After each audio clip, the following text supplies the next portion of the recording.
Bien-aimé, bonjour. Vous allez bien? Bien. Aujourd'hui, par la grâce de Dieu, nous allons partager un autre sujet par rapport aux étapes que compose une délivrance. Je pense que la fois dernière, nous y étions déjà. Mais aujourd'hui, nous venons renchérir avec quelques passages bibliques. C'est par exemple lorsque nous prenons le livre des Romains chapitre 8 verset 14. Et là, vous comprendrez que le choix vous appartient. Parce qu'il est dit, voici, je vous ai donné le pouvoir de marcher sur les serpents et les scorpions et sur toute la puissance de l'ennemi. Et rien ne pourra vous nuire. Vous comprenez? Le choix vous appartient. Dans Luc chapitre 10 verset 19, il est dit, voici les miracles qui accompagneront ceux qui auront cru à mon nom. C'est-à-dire au nom de notre Seigneur Jésus-Christ, ils chasseront les démons, ils parleront de nouvelles langues. Et les bonnes choses commencent, c'est parmi les étapes. Et là, prenons encore Marc, chapitre 16, verset 17. Le seul fondement de la délivrance est une véritable repentance. Il ne faut pas que quand tu pars pour être délivré, toi-même, conscient de ce que tu es, tu vas déranger l'homme de Dieu, alors que tu sais d'où tu viens, ce que tu as fait et ce que tu caches dans la maison. Commence par te repentir et tu ouvriras déjà une porte à ta délivrance. C'est simple, c'est si simple que ça.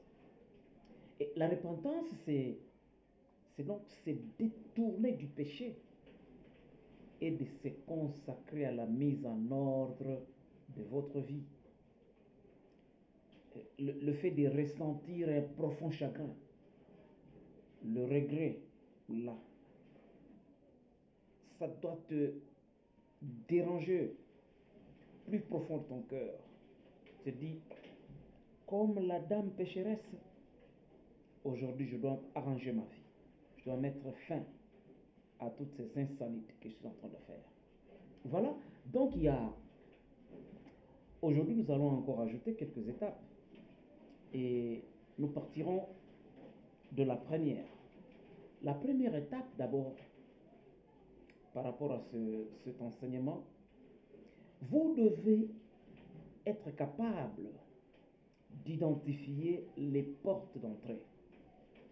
Parce que lorsque vous devez être délivré, c'est que vous étiez livré quelque part.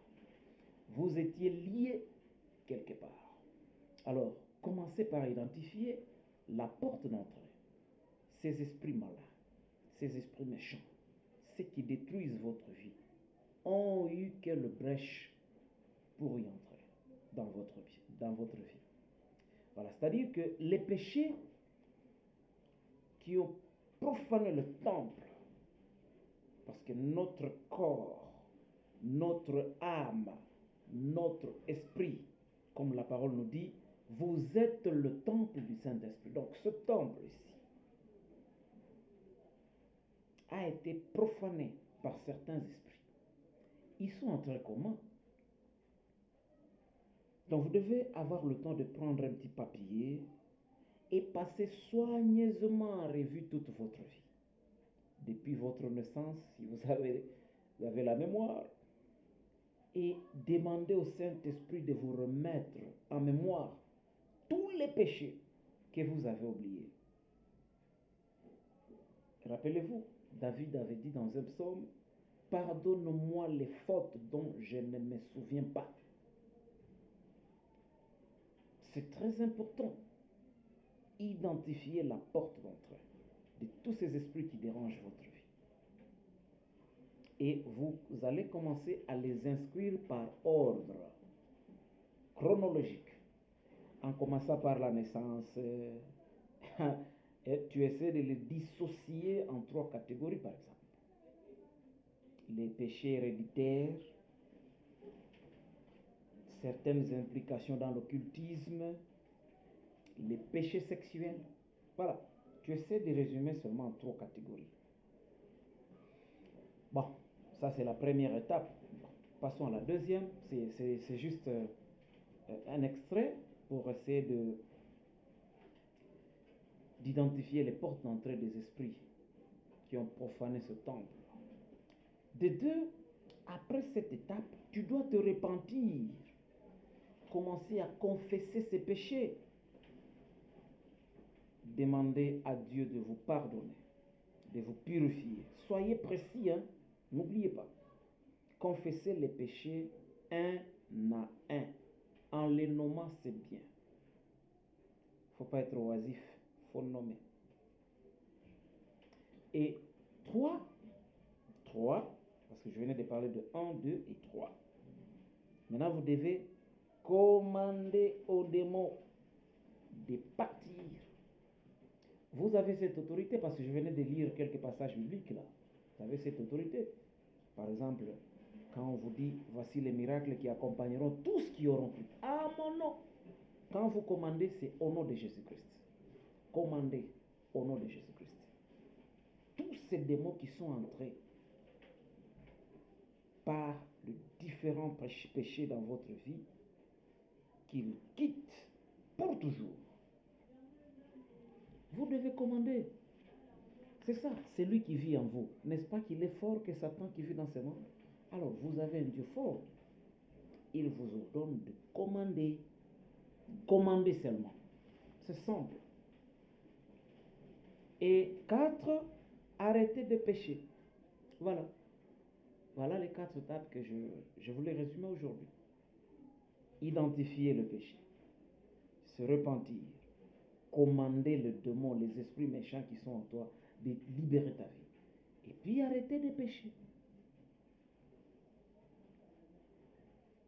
Vous devez savoir imbiber votre vie par la parole de Dieu. Lorsque la délivrance est faite comme un acte de foi, on ne doit permettre aucune manifestation démoniaque dans ce temple-ci. Ça, il faut le retenir. Donc, repentez-vous des péchés qui ont permis aux démons de pénétrer dans votre vie. Commandez aux démons qui sont en train de partir pour toujours. Acceptez par la foi que Dieu accomplit toujours sa parole. Ça, il faut le faire, il ne faut jamais l'oublier. Si nous nous repentons sincèrement de nos péchés, Dieu nous purifiera certainement. Et les démons devront nous dire au revoir.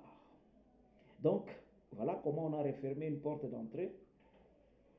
Et lorsqu'on doit refermer une porte d'entrée, du diable, des démons, il y a encore des démarches à faire. Il faut une prière qu'on adresse à Dieu. Mon Dieu, voilà ce que je suis en train de lier, qu'il soit lié au ciel aussi. Ce que je suis en train de délier, qu'il soit délié par toi, Seigneur Jésus-Christ. Rien ne remplace l'obéissance. Soumettez-vous seulement à Dieu et résistez au diable. Lorsque vous faites cela, le diable fuira loin de vous. C'est ce que dit la Bible. Prenez Jacques chapitre 4, verset 7. Lorsqu'on veut s'engager pour Christ, et là vous verrez qu'il y a la promesse du Nouveau Testament. Et cette promesse est pour tous ceux et celles qui appartiennent à Jésus-Christ. La délivrance personnelle doit commencer par notre consécration à Jésus-Christ, le libérateur, le terrible, le tout-puissant. Tout genou fléchira. Il est terrible, notre Seigneur. Et là, n'oubliez pas une chose, hein? N'oubliez pas un aspect. Vous devez aussi savoir pardonner. Oui, pardonner aux autres. Parce que c'est en se libérant qu'on appelle la puissance de Christ en nous. Et là, tu vas prier, tu dis, Seigneur, je pardonne à tel, à tel, à tel, à tel, pour avoir fait ça, ça, ça contre ma personne. L'être là, son physique est innocent. c'est l'esprit qui le hante là qui te dérange. Cet esprit peut quitter chez lui et aller vers la personne que tu estimes beaucoup plus. Voilà, c'est pourquoi l'être innocent, il faut le pardonner. Il faut le pardonner. Prends la décision de faire maintenant là, quand tu entends cette parole. Il ne faut pas contredire la parole, hein, parce que Dieu dit, quand tu entends ma voix, qu'est-ce qu'il dit? Quelle est la suite? Il ne faut jamais résister. Il faut s'y mettre pour son accomplissement. C'est maintenant que tu attends cette parole que tu dois te réfugier dans ta chambre. Commencer à identifier le péché, le démon. Commencer à se repentir et commander ces démons et libérer ta vie. C'est maintenant que tu dois savoir renoncer à toute forme de péché. C'est maintenant. Dieu est bon pour toi. Surtout pour toi qui entends cette parole. Maintenant, tu as été capable de savoir comment procéder. Comment procéder pour obtenir ta vraie délivrance. Je te rappelle seulement en 2 petits mots. Identifie les portes d'entrée. Répands-toi.